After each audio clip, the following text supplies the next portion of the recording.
A show about the colors of spring coming up right after this.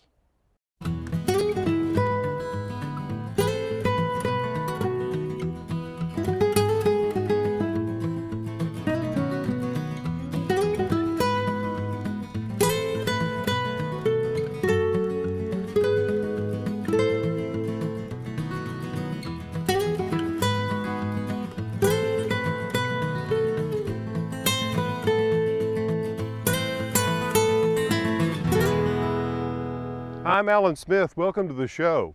Well, it's feeling like spring around here, or maybe I should say it's looking like spring with all these daffodils in bloom, but it's actually still the end of winter. Now, I'm really excited about this area that we've planted because we just planted it last fall, just several months ago. But we're going to get to that a little later in the show. Today, I'll show you how to make this easy salad recipe. Plus, I'll answer a viewer question about the Farmer's Almanac. I'm also going to introduce you to a friend of mine who raises chickens in her backyard. We'll head over there in just a little while. I have so much to show you, but first we need to take a quick break, so stay tuned. Come on, look, come on. An old friend of mine, Marion Berry, has taken city gardening to the next level by raising a few chickens in her backyard. I recently popped in for a visit. We had a nice chat about her adored hobby. Hey, if you ever want to surprise a friend, bring them a live chicken, and that's exactly what I'm doing with my friend Marion Berry. Marion? Alan, look, I can't believe you brought me that chicken. I told you I was going to. I didn't think you'd do it. I can't believe it. It's so good to see you. So good to see you. So should we go around or go through the house with her? You go through the house. Okay. We've had chickens in the house before. All right. No big She's deal. anxious to meet her new friends. Oh, good. I hope they like her. So Marion, how many chickens are you up to now?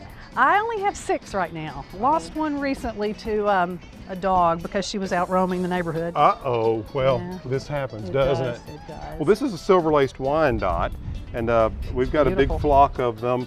And well, she is beautiful. She's showing a little wear here at the back where the cockerels have been busy this time of year. Well, she'll be safe from that here. I don't have any roosters, and my hens don't like them very much anyway. But it's interesting. I think a lot of people think you have to have a rooster to have eggs. You'd be surprised how many people have asked me that. I Yeah. have to tell them no. You know, we don't have to have roosters. We have eggs. Yeah. About how many eggs a day are you getting from yours? I get about 3 or 4 a day. Yeah, that's great. That's good. That's plenty more than we need. And you'll be getting one more now with her. I'm excited that she's already laying. She's fit in great. Well, this silver-laced Wyandotte is one that has a single comb. They're supposed to have a rose comb, and in our breeding program, I wanted to take her out, and so it's perfect that she could come here and have a happy home.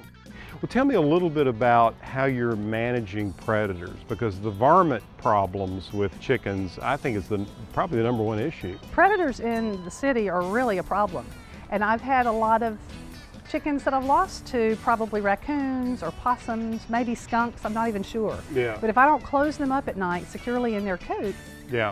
you never know what you're going to Kiss find them in that goodbye. tree. That's right. Yeah. That's right. Everybody has their own sort of form of chicken coop and protection. I'd love to see yours. Come on, let's go look at it. Oh, look at this. Poultryville. Yeah, this is it. This is their little coop. She is going to love it. She is I just think going to she love will, it. too. Well, here, I'm going to hand her off Okay, to let me you. get this girl. I know. looking. You're going to like it I here. think you are bonding. I do too. I can tell.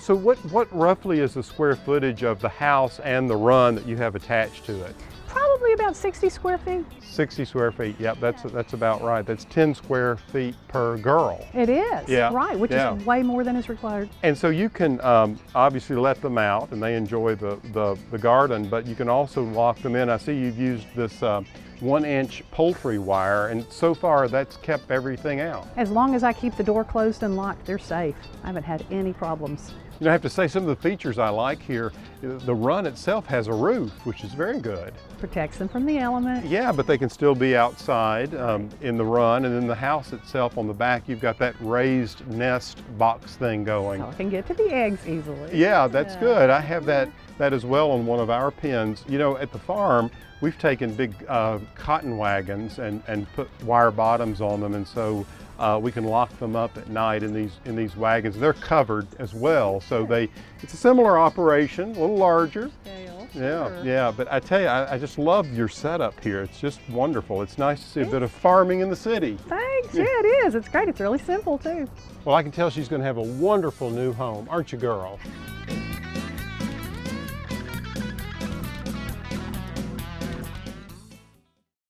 Well, we have a winner for our Mother's Day Knockout Rose contest.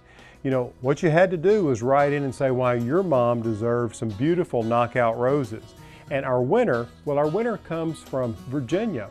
Her name's Mildred, and what a great place she has for knockout roses. Well, what you can see here is we've got a blank slate, and I think what Mildred would like is a rose bed here, and I think it's perfect. This is in Virginia, so it gives us some possibilities with some other plants. What I'd like to do first is sort of propose an outline of a bed that might sweep around here, just a really nice crescent that's going to come around like this.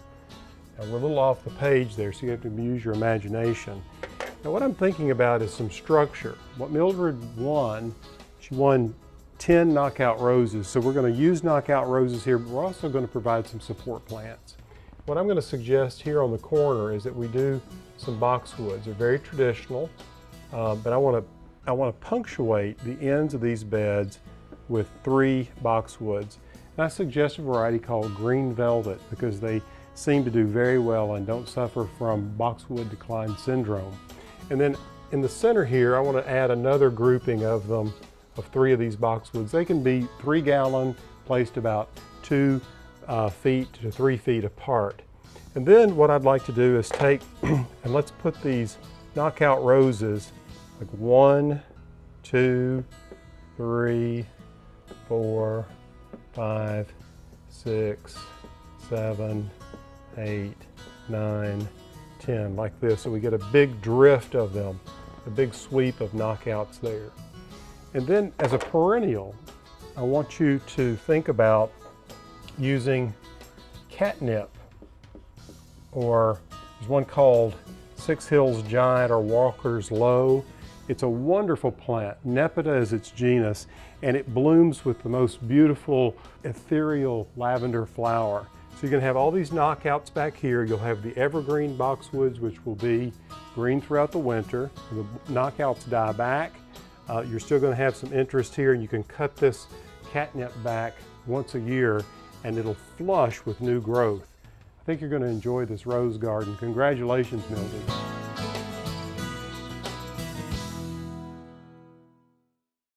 You guys finding lots of flowers? Yeah. All right, great. Here's some more. Add those to yours. There you go. Perfect. Pick as many as you can. You know, it's really fun to share the daffodils out here every year. When I started with 18,000 bulbs, and I thought that was a lot. And since then, we've grown to 225,000 daffodil bulbs out here that we've planted over the course of about 6 or 7 years. And what you'll see across here, among lots of daffodil pickers, is a wide range of daffodil forms and colors.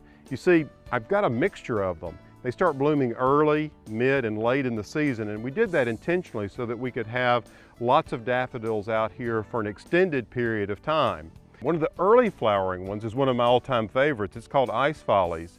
You see, its petals are pure white, and the trumpet has a nice clear yellow color that matures to white. I found this daffodil to be an excellent naturalizer and an increaser. Then take a look at this little guy. It's called Tete-a-Tete. It's one of the miniature daffodils. It makes a brilliant performance very early in the season. The buttercup yellow petals surround the egg yolk colored corona, and each stem will bear about 1 to 3 perky little flowers. You see, it's small enough to find a home in a rock garden or even out in your lawn or at the edge of a perennial border. And it's also a reliable daffodil bulb for forcing indoors. And then take a look at this one called February Gold. It's one of the most reliable, reblooming perennial bulbs you can find. And just as its name implies, February Gold is one of the first daffodils to bloom. You know, there's so many reasons to plant daffodils. They're disease resistant, they grow in most parts of the United States. There are actually 12 different divisions of daffodils, and there is a division that'll grow in just about every part of the country. They also are deer resistant. Deer will not eat them. That's why we're able to plant so many out here, and they just continue to grow and multiply over the years.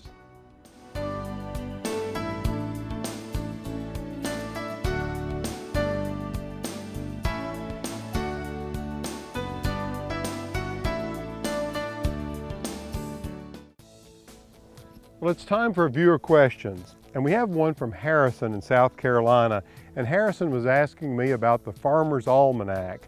You know, the Farmer's Almanac has been around our place for a long time, We refer to it from time to time. In fact, when I planted this Daffodil hill, I wanted lots of spring color.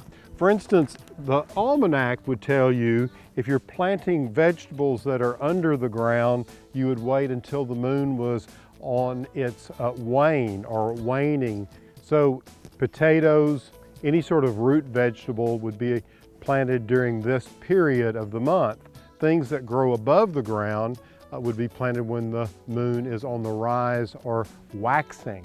Well, when we planted this many daffodils, I just have to tell you, we just had to get them planted. It didn't matter what phase of the moon was, so I can't tell you whether some did better than others. But you know what's interesting, the Farmer's Almanac has been published since 1792. Now I have to tell you, there's been a lot of changes made in this since that time. Some interesting stuff in here. I mean, for instance, there's like the best fishing days and times that you can follow. There's a lot of information in here about weather forecasts, and it's divided up into different regions of the country. In this particular edition, there are 16 different regions that they talk about. But you can also find planting tables, and there's a lot of stuff in here about when to plant based on the zodiac as well as the moon. But the thing I find so interesting, I love to pick one of these things up at the beginning of the year because they make predictions, general predictions about what the weather patterns are going to be. And it's always fun to see how accurate they are. And they really talked about the winter, this winter being extremely warm, and it actually has been. These daffodils are like 3 weeks ahead of time. The other thing that's interesting is there are always fun articles in here. There's one that I've enjoyed in particular about bees and the importance of pollen in our diet and so forth. So Harrison, what I suggest you do is just pick up a copy of one of these and have a look at it. I think you'll enjoy reading through it. Okay, we need to take one more short break. When we return, I'll meet you in the kitchen to make this delicious salad, so stay tuned.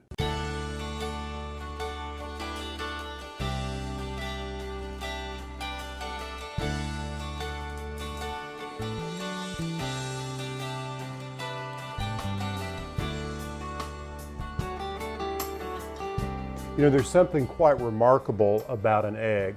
I love foods in their simplest form. And what I want to show you is how to poach an egg and how to create a delicious poached egg salad on spinach. It's a great sort of meal that you can have on the weekends, a great Sunday evening meal. And we're going to make this for 4, but what I want to do is start first with the dressing. It's very simple, and I'm going to just fire up the stove here.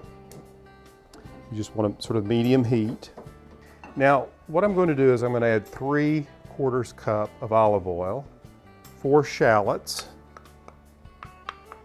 I've got some sherry vinegar here that I'm just going to go ahead and pour in here, and a teaspoon of fresh thyme. Actually, that's about a tablespoon. You'll need more than a teaspoon. And then we'll salt and pepper this to taste, but I'm going to get this going, and now we're going to work over here on these eggs. Now what I like to do is crack the 4 eggs that we're going to use.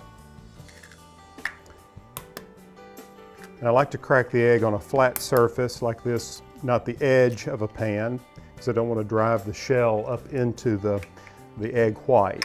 And then what I've done here for the poaching, it's very simple. I've got about 4 cups of water and a tablespoon of vinegar. And vinegar is important because what we have here is a chemical reaction with the egg.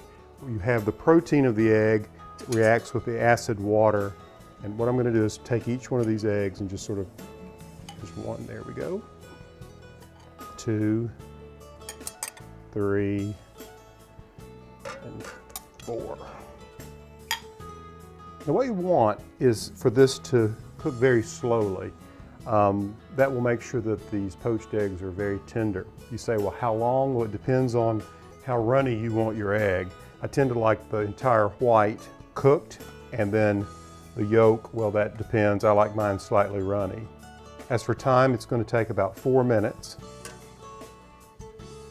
Okay, so these look like they're about ready. So what I'm going to do is just gently lift them out with this big metal spoon. I'm just going to place them on a paper towel, and I'll pat them dry. Oh, they're really beautiful. And then one more, the yolk and the white on this one separated just a little bit. Okay, so there they are. I'm just going to move this out of the way. Our dressing looks great. Just give it a little bit of a stir here because we want to pour it on hot. And then I want to show you what I'm going to do with this salad. And I'm just going to take and just kind of knock off some of that vinegar and water. You take the dressing. What you want to do is start with about 1 pound of spinach. That's enough for 4 people. Now let the dressing cook for really only about 1.5 minutes. All right, now we're ready to lift these eggs off and set on top of the salad, just like this. Beautiful presentation.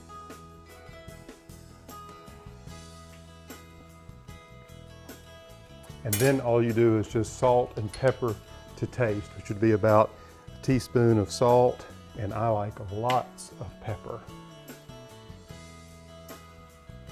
This is a very, very delicious recipe, and I hope you'll give it a try.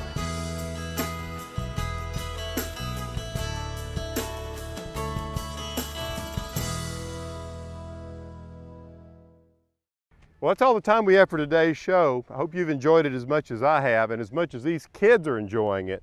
Anything in today's show can be found on my website, pallensmith.com. And I just want to say, the only thing better than spring is being able to share a bit of spring with beautiful daffodils like these. Until next time, from the garden, I'm Alan Smith.